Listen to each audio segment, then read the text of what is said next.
Yan, magluluto ako ng paksiw.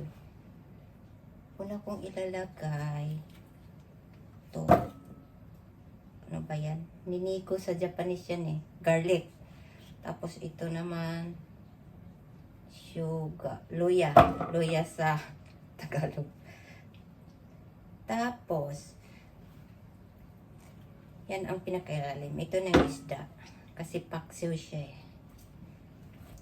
Paksiw, paksiw. Diyos, may dugo pa. Tapos ganito naman yung okra. Tapos talong. Kasi masagana ako sa talong ngayon eh. Maraming bunga yung talong ko. Kaya ang dahil kong talong nilalagay. Talong. Tapos yung sibuyas. Ito. Tapos ito. Ampalaya. Kasi marami din bunga yung ampalaya ko. Matis. Tapos ito nga pala asin.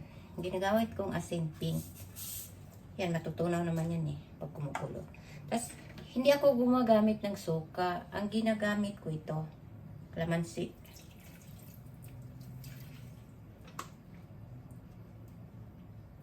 Kalamansi po. Yan ang ginagamit ko pag nagpapaksiw ako eh. Tapos, ito na. Tatakpan ko. Iluluto ko na. Dali ha, maghugas muna ako ng kamay.